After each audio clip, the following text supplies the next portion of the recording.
عائشہ صدیقہ رضی اللہ تعالیٰ عنہ نے اللہ کے نبی صلی اللہ علیہ وسلم کی بھوک کی حالت کو دیکھ کر رونے لگی۔ آپ بھوکے تھے، نبیوں کا سردار ہے جس کے لیے اللہ نے اس کائنات کا وجود کیا، جب بھی ہاتھ اٹھاتا جو چاہتا اللہ پورا کر دیتے، لیکن اللہ کے نبی نے فرمایا اے عائشہ ہم سے پہلے جو نبی دنیا میں آئے انہوں نے بڑی بڑی مشقتیں اور بڑی تکلیفیں اٹھائی ہیں۔ اے عائشہ دنیا رہنے کی جگہ نہیں ہے، جس مقصد کے لیے اللہ نے بھیجا ہے اس کام کو کر لیں۔ آج ہم اپنے بارے میں غور کریں کہ ہماری کیا سوچ ہے۔ نبی کو امت کا غم ہے، ایک یہودی کا جنازہ جا رہا ہے، آپ رونے لگے۔ صحابہ نے پوچھا اللہ کے رسول صلی اللہ علیہ وسلم، ارے وہ تو یہودی ہے، کہ میرا ایک امتی بغیر کلمے کے جہنم میں جا رہا ہے۔ یہ امت کا غم تھا۔ صلی اللہ علی محمد صلی اللہ علیہ وسلم۔ السلام علیکم ورحمۃ اللہ وبرکاتہ۔ الحمد للہ حمدا کثیرا طیبا مبارکا فیہ، اما بعد۔ محترم بزرگوں اور دوستوں اور میری ماں اور بہنوں،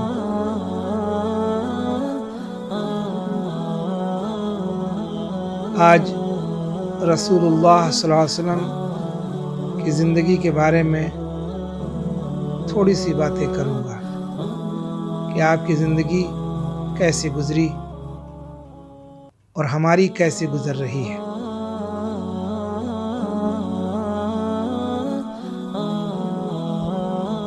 درود شریف پڑھ لیں۔ اللہم صلی علی محمد وعلی آلہ وبارک وسلم۔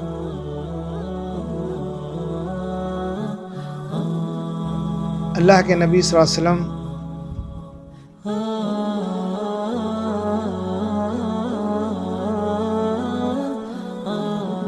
کے گھر میں بھوک کی شدت تھی،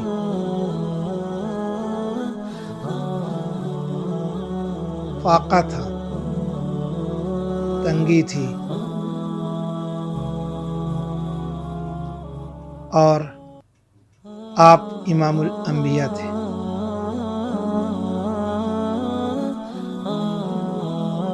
اللہ تعالیٰ نے آپ کو آخری نبی بنایا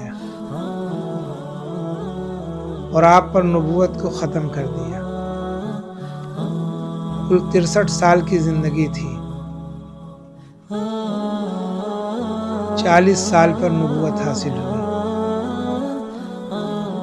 23 سال کا وقت اللہ کے دین کی تبلیغ کے لیے ملا۔ کوئی بھی مسلمان نہیں تھا، کافر اور مشرک تھے۔ کتنی محنت آپ صلی اللہ علیہ وسلم نے کی ہوگی۔ آج تو تبلیغ والے مسلمانوں کو سمجھاتے تھے جو پیدائشی مسلمان تھے۔ ہمارا ایمان اس سطح پر تھا کہ ہم پیدائشی مسلمان جو بھٹکے ہوئے ہیں ان کو سمجھا بجھا کر اللہ کے گھر میں لے آئے۔ اور آپ صلی اللہ علیہ وسلم نے ایسے معاشرے میں آنکھ کھولی جہاں کفر ہی کفر، شرک ہی شرک تھا۔ کتنی محنت کی ہوگی آپ صلی اللہ علیہ وسلم نے اس امت کے لیے۔ آج اس امت نے پیارے نبی جناب محمد رسول اللہ صلی اللہ علیہ وسلم کی محنت کو محنت نہیں سمجھا۔ آج یہی وجہ ہے کہ یہ اپنے پیارے نبی کی سنتوں کو زندگی میں نہیں لا پا رہا ہے۔ صحابہ نے ایمان پر محنت کی تھی، ان کے نزدیک ایمان کی قیمت تھی، ایمان میں ذرا سی کمی آ جائے صحابہ کو یہ برداشت نہیں کر سکتے تھے۔ اس کے برعکس ہم نے دنیا پر محنت کی، مال پر محنت کی، چیزوں پر محنت کی چیزوں میں کمی آ جائے ہم کو یہ پسند نہیں۔ اللہ معاف فرمائے۔ جبکہ مرتے ہی چیزیں چھوٹ جائیں گی اور قبر میں اعمال پر فیصلہ ہوگا۔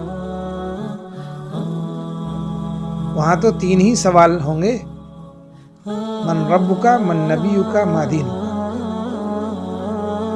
انہی 3 سوالوں کی تیاری کے لیے اللہ تعالیٰ نے یہ مختصر سی زندگی 60-70 سال کی یا 80 سال کی یا جو زندگی ہے انسانوں کو عطا کی ہے۔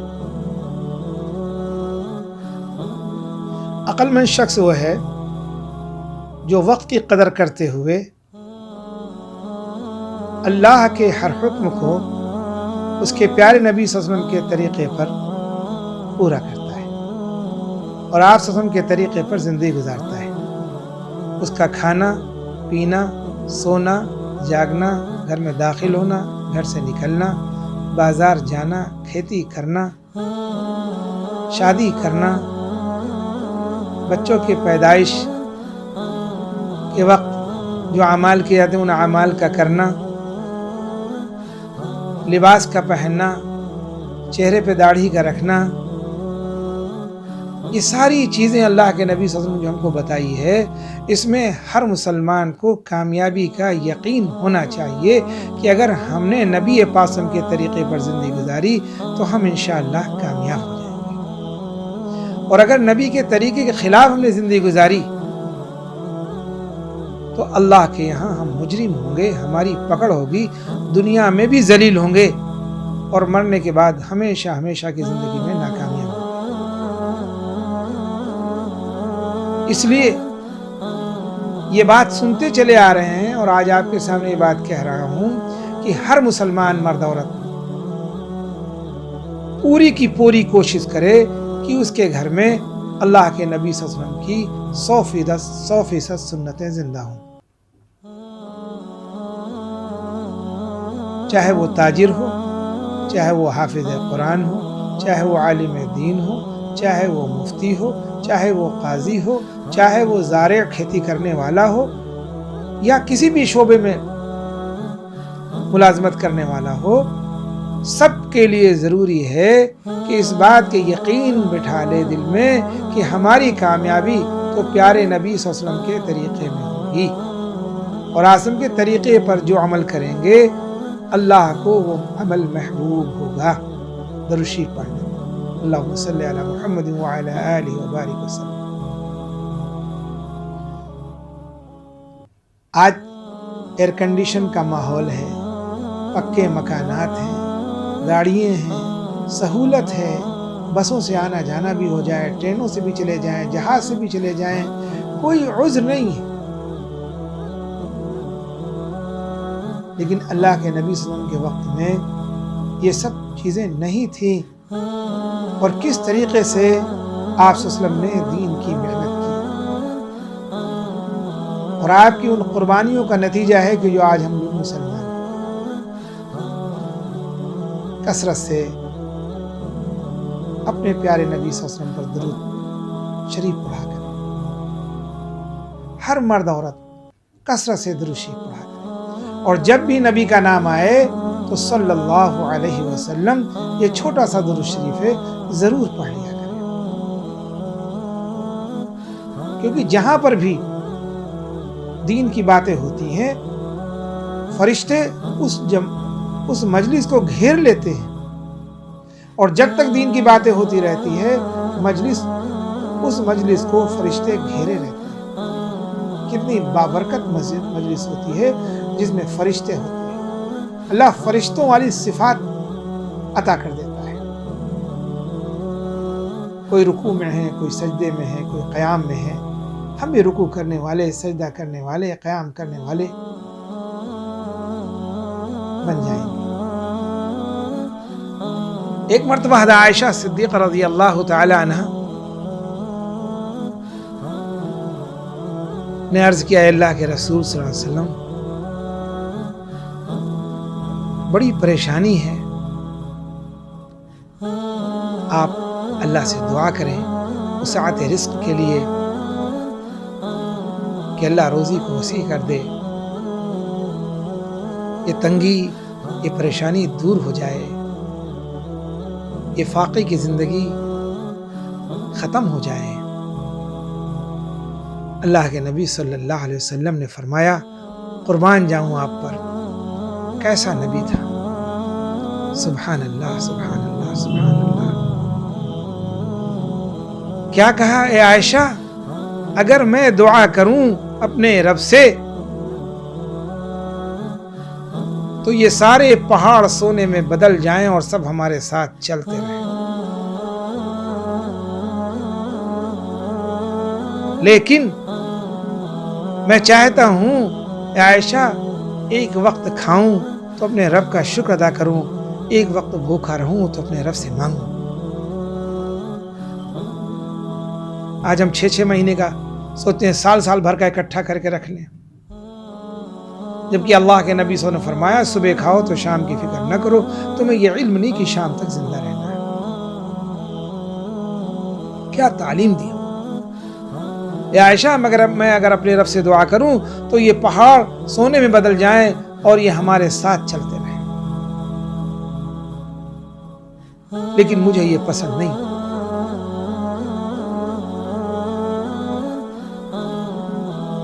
مجھے تو یہ پسند ہے عائشہ، دنیا رہنے کی جگہ نہیں ہے، یہ تو دارالامتحان ہے۔ یہاں تو ہمیں اللہ نے دین کی محنت کے لیے بھیجا ہے، یہاں تو ہمیں اللہ نے اعلاء کلمت اللہ کے لیے بھیجا ہے کہ کیسے اللہ کا یہ کلمہ دنیا کے سارے انسانوں کی زندگیوں میں آ جائے اور یہ انسان کامیاب ہو جائے، جہنم کی آگ سے بچ کر جنت میں جانے والا بن جائے۔ کیا فکر تھی عائشہ صدیقہ رضی اللہ تعالیٰ عنہ نے اللہ کے نبی صلی اللہ علیہ وسلم کی بھوک کی حالت کو دیکھ کر رونے لگی۔ آپ بھوکے تھے، نبیوں کا سردار ہے جس کے لیے اللہ نے اس کائنات کا وجود کیا، جب بھی ہاتھ اٹھاتا جو چاہتا اللہ پورا کر دیتے، لیکن اللہ کے نبی نے فرمایا اے عائشہ، ہم سے پہلے جو نبی دنیا میں آئے انہوں نے بڑی بڑی مشقتیں اور بڑی تکلیفیں اٹھائی ہیں۔ اے عائشہ، دنیا رہنے کی جگہ نہیں ہے، جس مقصد کے لیے اللہ نے بھیجا ہے اس کام کو کر لیں۔ آج ہم اپنے بارے میں غور کریں کہ ہماری کیا سوچ ہے۔ نبی کو امت کا غم ہے، ایک یہودی کا جنازہ جا رہا ہے، آپ رونے لگے۔ صحابہ نے پوچھا اللہ کے رسول صلی اللہ علیہ وسلم، ارے وہ تو یہودی ہے، کہا میرا ایک امتی بغیر کلمے کے جہنم میں جا رہا ہے۔ یہ امت کا غم تھا۔ آج کتنے لوگ بغیر نماز کے، بغیر قرآن کی تلاوت کے، بغیر اللہ کے ذکر کے، خدا کی نافرمانیاں کر کے جہنم کی طرف جا رہے ہیں۔ کتنے لوگ بغیر ایمان روزانہ دنیا سے جا رہے ہیں بغیر ایمان کے۔ یہ بھی تو پیارے نبی صلی اللہ علیہ وسلم کے امتی ہیں۔ کبھی ہم کو فکر ہوتی ہے، کبھی ہم کو رونا آتا ہے۔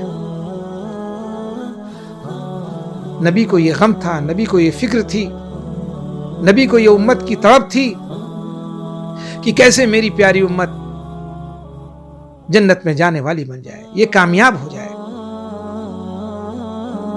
اس کی محنت کی آپ سب نے،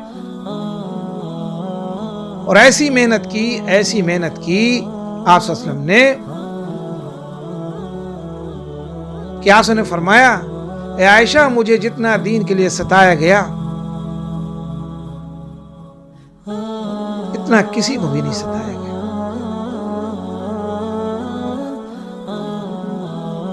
آج تو ہم کو دین کے لیے کچھ پریشانی آ جائے، کوئی حالات آ جائیں تو ہمیں ہنسی آتی ہے، ہم کیچڑ اچھالتے ہیں۔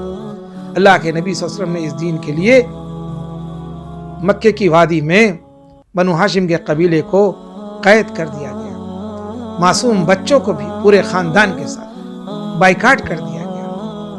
کتنا قیمتی دین ہے میرے بزرگوں اور دوستوں، میری اور ماں بہنوں، اس دین کی قدر کریں، اس کی قیمت کو سمجھیں۔ اپنے رب کو پہچانے، اپنے رب سے ڈرے. حدیث قدسی ہے، اللہ تعالیٰ ارشاد فرماتا ہے اے ابن آدم تو مجھ سے ڈر، ساری مخلوق تجھ سے ڈرے گی. آج ہمارے دل سے اللہ کا ڈر نکل گیا تو اللہ نے مخلوق کا ڈر ہمارے دلوں میں اتار دیا. ہمارا ایمان کس سطح پر پہنچ گیا. اللہ معاف فرمائے، اللہ معاف فرمائے، اللہ معاف فرمائے. تو اعظم بھوک کی شدت میں تھے. عائشہ صدیقہ رضی اللہ عنہا رونے لگیں. حضرت نے فرمایا کہ عائشہ رو مت، نبی کی شان کے خلاف ہے کہ اس کے گھر میں فاقہ نہ ہو، اور نبی کے چاہنے والے بھی ان کے اوپر بھی حالات آئیں گے، ان پہ بھی فقر و فاقہ آئے گا، تنگی آئے گی. اور اگر کسی دین کے کام کرنے والے پر کوئی حالات آتے ہیں تو یہ نبی پاسم کی ایک سنت زندہ ہوتی ہے. اللہ تعالیٰ کا شکر ادا کریں. بس دنیا سے کامیاب ہو کر چلے جائیں اس محنت کو کرتے ہوئے. کتنے لوگ دنیا میں ایسے ہیں مسلمان جو نماز نہیں پڑھتے، کتنے ہیں جو قرآن کو کھول کر دیکھتے ہی نہیں، کتنے ایسے ہیں جو رمضان میں روزہ نہیں رکھتے، کتنے ایسے مال والے ہیں جو اپنے مالوں کی زکوٰۃ کو نہیں دیتے، کتنے ایسے لوگ ہیں جن کے پاس مال ہے اور وہ حج نہیں کرتے، اللہ کے حکم کو توڑ رہے ہیں. انہیں کون بتلائے گا، انہیں کون سمجھائے گا؟ کیا کوئی نبی آنے والا ہے؟ قیامت تک کوئی نبی نہیں آنے والا ہے. ہمیں دین کو سیکھنا ہے، اپنی زندگی میں لانا ہے اور اس دین کو دوسروں تک پہنچانا ہے. یہ ہمارا کام ہے. تو نبی کی زندگی تھی کہ نبی بھوکے، گھر میں کھانے کو نہیں تھا، آپ صلی اللہ علیہ وسلم کے پاس لباس نہیں تھا،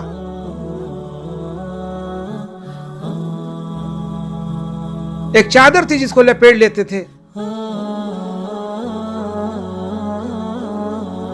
ایک لنگی تھی جس کو پہن لیتے تھے. آپ اس کو رات میں اتارتے اور اپنے ہاتھوں سے دھوتے، حتیٰ کہ حضرت بلال رضی اللہ عنہ تشریف لاتے، اذان کا وقت ہو جاتا، دوسرا کپڑا نہیں تھا آپ کے پاس میں. آپ کا گھر کیسا تھا ہم سب جانتے ہیں. آپ کے گھر والوں نے کتنی تکلیفیں اٹھائیں اللہ کے دین کے لیے، کتنا ستایا گیا، اور سب پر صبر کرتے رہے اور دین کی محنت کرتے رہے. 23 سال کے عرصے میں 1.25 لاکھ صحابہ کی جماعت تیار ہو گئی، اور وہ پھیلے تو پوری عرب کی سرزمین کو اللہ پاک نے کافروں سے، مشرکوں سے پاک کر دیا، اسلام کو زندہ کر دیا. کتنی محنت تھی آپ صلی اللہ علیہ وسلم کی.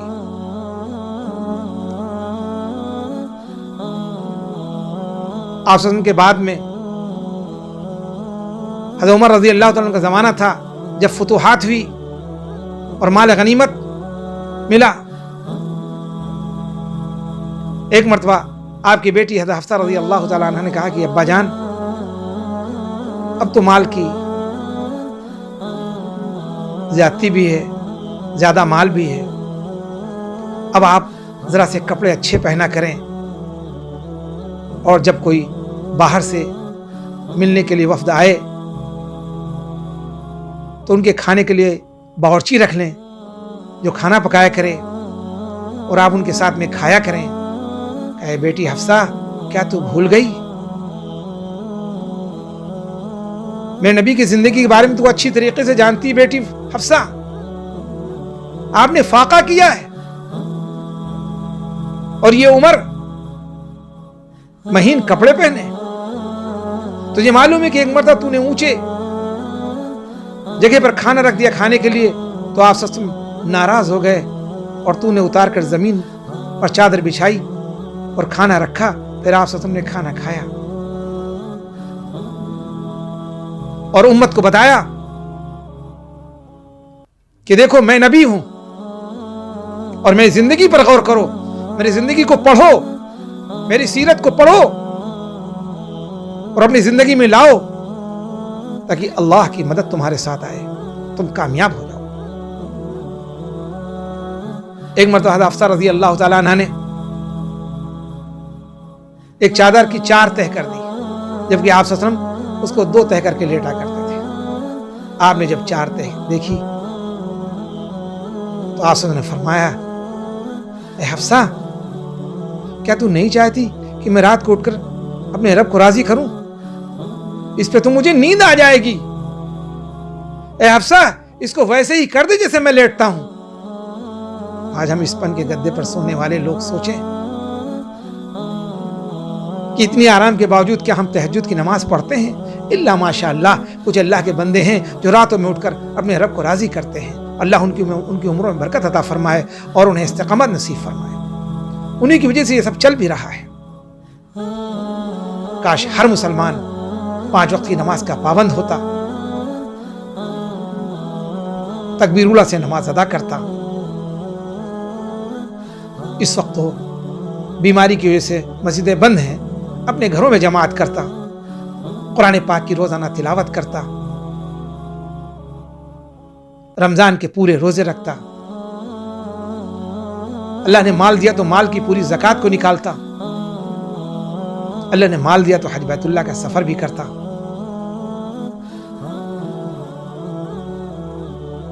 اللہ نے جس چیز کا حکم دیا، جو فرائض ہیں ان کو پورا کرتا، اللہ راضی ہو جاتا اور آج ہم کسی کے غلام نہ بنتے، آج ہمارے اوپر پریشانیاں نہ آتی۔ ہم تو وہ قوم تھے، ہم اس رب پر ایمان لائے جو اس کائنات کا خالق اور مالک ہے، وہ کسی کا محتاج نہیں، سب اس کے محتاج ہیں۔ انما امر اذا اراد شیئا ان یقول له کن فیکون، وہ جب کسی چیز کا ارادہ کرتا ہے کن کہتا ہے فیکون پس ہو جاتی ہے۔ ہم اس رب پر ایمان لائے جو زندہ ہے، حی لا یموت، ہمیشہ زندہ رہے گا، جسے کبھی موت نہیں آئے گی، جو کھاتا نہیں کھلاتا ہے، جو پیتا نہیں پلاتا ہے، جو سوتا نہیں سلاتا ہے۔ کتنا پیارا رب ہے ہمارا۔ ہم اس رب پہ ایمان لائے، اس اللہ پر ایمان لائے جس کے قبضے میں یہ ساری کائنات ہے۔ کوئی پتا درخت سے نہیں گر سکتا جب تک اللہ کا حکم نہ ہو، کوئی بیماری نہیں آ سکتی جب تک اللہ کا حکم نہ ہو۔ آج ہم کہتے ہیں کہ تبلیغ والوں کی وجہ سے یہ بیماری آ گئی۔ ارے غیر تو غیر ہیں جو ایمان نہیں لائے ہیں، ہم مسلمان تو اس بات کو نہ کہیں۔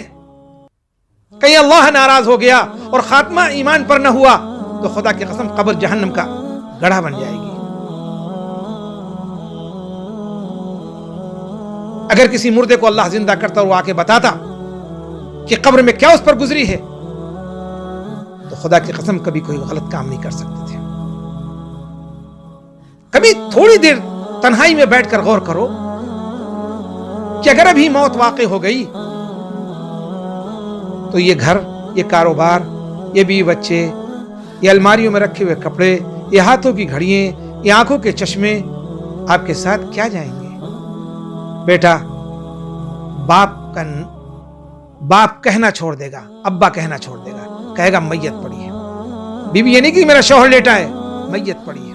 بھائی نہیں کہے گا یہ میرا بھائی ہے، میت پڑی ہے۔ دوست یہ نہیں کہے گا کہ یہ کون ہے، میت پڑی ہے۔ پڑوسی یہ نہیں کہیں گے یہ میرا پڑوسی ہے، کہیں گے میت پڑی ہے۔ گھر میں کوئی رکھنے کو تیار نہیں ہوگا۔ چونکہ کلمہ پڑھا ہے آپ نے، اس لیے آپ کو نہلایا جائے گا، کفنایا جائے گا، نماز جنازہ پڑھائی جائے گی اور بڑے آرام سے قبر میں اتارا جائے گا اور دعائیں مانگی جائے گی۔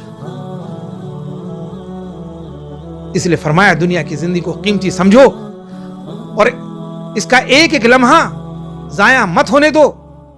خوب اللہ کو راضی کر لو، خوب اللہ سے استغفار توبہ کر لو، اپنے رب کو منا لو۔ جب رب راضی ہو جائے گا تو یہ کرونا بیماری بھی ختم ہو جائے گی۔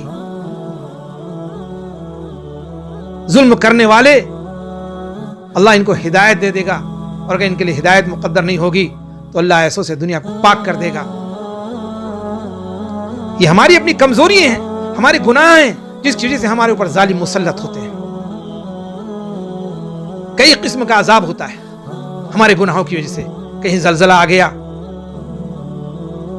پتہ چلا پوری بستی ختم ہو گئی، کہیں طوفان آ گیا، پتہ چلا پوری بستی ختم ہو گئی، کہیں سیلاب آ گیا، پتہ چلا سب بہہ گئے، ختم ہو گئے، کہیں ہمارے گناہوں کی اللہ نے کسی ظالم کو مسلط کر دیا جو ہم پہ ظلم کر رہا ہے، ہر طرف سے ستا رہا ہے، ظلم کر رہا ہے، زیادتی کر رہا ہے، حالانکہ وہ اپنے انجام کو پہنچے گا، اس کو سخت سزا ملے گی دنیا میں بھی، اور ہمیشہ ہمیشہ تو جلا ہی دیا جائے گا۔ ہم کیوں گناہ کریں جس سے ہمارے اوپر کوئی ظالم مسلط ہو، اور کیوں زلزلہ آئے، اور کیوں طوفان آئے، کیوں سونامی آئے، کیوں بیماری آئے، کیوں پریشانی آئے؟ ہم سب مل کر کے پوری دنیا کے انسانوں سے، مسلمانوں سے میں کہتا ہوں، مردوں سے، عورتوں سے، کہ 2 رکعت نماز پڑھ کر اللہ سے گڑ گڑا کر رو کر کے توبہ کر لو، اور 5 وقت کی نمازوں کو وقت پر ادا کرو، اور نبی کی زندگی کو سامنے رکھو کہ نبی نے کیسی زندگی گزاری ہے، کتنی تکلیفیں اٹھائی ہیں، کتنی اذیتیں دی گئی ہیں۔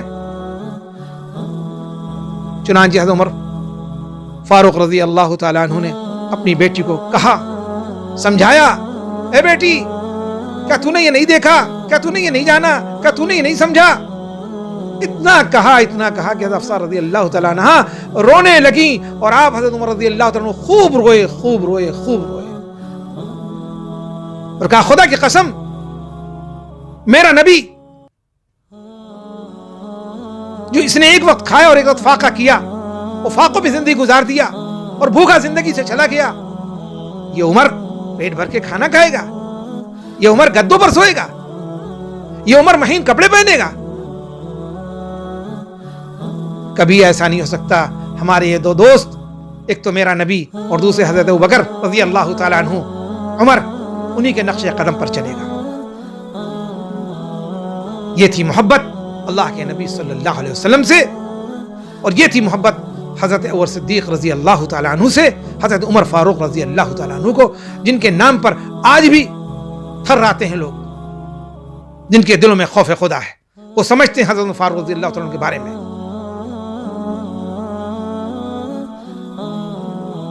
اللہ تعالیٰ ہم سب کو اس بات کی سمجھ دے، اپنی زندگی میں سادگی لائیں، اپنی شادیوں میں سادگی لائیں، اپنے کاموں میں سادگی لائیں، اور کبھی بھی نماز کو قضا نہ ہونے دیں، وقت پر نماز کو ادا کریں، روزانہ قرآن پاک کی تلاوت کی جائے، ہر پیر اور جمعرات کو روزہ رکھا جائے، ایام بیت کے روزے رکھے جائیں، اور اللہ کے نبی کی ایک سنتوں کے مطابق زندگی گزاری جائے، تاکہ ہمارا رب ہم سے راضی ہو جائے اور ہمیں ان پریشانیوں سے نجات حاصل ہو جائے۔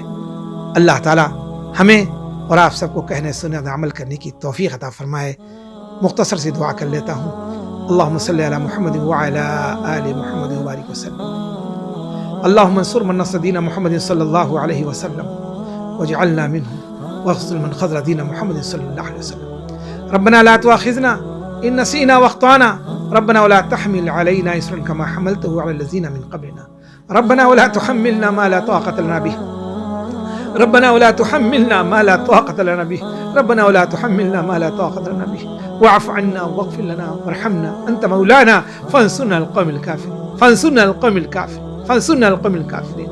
اللهم إنك عفو يا كريم تحب العفو فاعف عنا يا كريم، اللهم إنا نسألك العفو والعافية والمعافاة الدائمة في الدنيا والآخرة، اللهم اشرح صدورنا للإسلام، اللهم حبب إلينا الإيمان وزينه في قلوبنا وكره إلينا الكفر والفسوق والعصيان، اللهم اجعلنا من الراشدين واجعلنا من التوابين واجعلنا من المتطهرين واجعلنا من عبادك الصالحين واجعلنا من المخلصين والمتقين والمسلين، اللهم لا تجعلنا من الغافلين يا رب العالمين يا رب العالمين يا رب العالمين يا ذا الجلال والإكرام يا حي يا قيوم برحمتك استغيث۔ اے اللہ تو ہم سب کے سارے گناہوں کو معاف فرما، ہم سب کی خطاؤں کو درگزر فرما۔ اے اللہ بولنے والا محتاج، سننے والے محتاج، کہنے سننے والے ہم سب کو عمل کی پوری پوری توفیق عطا فرما دے۔ اے اللہ حضور پاسم کی زندگی کو سامنے رکھ کر ہم سب کو اپنی زندگی گزارنے کی توفیق عطا فرما دے۔ اے اللہ موت کی سختی بڑی سخت ہے، قبر کا عذاب بڑا سخت ہے، قیامت کے دن جب قبر سے اٹھ کر کے جائیں گے، اے اللہ بس تو اپنا رحم کا کرم کا معاملہ فرمانا۔ ہم تو اس قابل نہیں جتنے سامنے کھڑے ہو سکیں، بڑے گنہگار ہیں، خطاوار ہیں، گناہوں میں ڈوبے ہیں۔ اے اللہ ہم نے نماز کو چھوڑا، قرآن کی تلاوت کو چھوڑا، تیرے ذکر کو چھوڑا، تیری نافرمانی کی، تیرے نبی کی سنتوں کا جنازہ نکلتا رہا اے اللہ، اور ہم دیکھتے رہے، ہم نے نبی کی سنتوں کا جنازہ نکالا. اے اللہ اس جرم عظیم کو تو معاف فرما دے، اے اللہ تو معاف فرما دے، اے اللہ پوری دنیا کے مسلمانوں کے گناہوں کو معاف کر دے. اے اللہ ان پہ جو حالات آئے ہوئے، اے اللہ یہ آئے تیری طرف سے ہے، ان حالات سے ان سب کی حفاظت فرما لے، بیماری سے حفاظت فرما. اے اللہ ظالم حکمرانوں سے ان کی حفاظت فرما. اے اللہ ہر قسم کی پریشانی سے حفاظت فرما. اے اللہ تیرے نبی صلی اللہ علیہ وسلم نے جن خیر کی دعاؤں کو مانگا اس میں سارے مسلمانوں کا حصہ نصیب فرما، اور جن شرور سے پناہ مانگی اے اللہ سارے مسلمانوں کی حفاظت فرما. اے اللہ تم اس دعا کو اپنے فضل و کرم سے قبول فرما. اللهم ربنا تقبل منا انك انت السميع العليم وتب علينا انك انت التواب الرحيم. سبحان ربك رب العزة عما يصفون والسلام والحمد لله رب العالمين.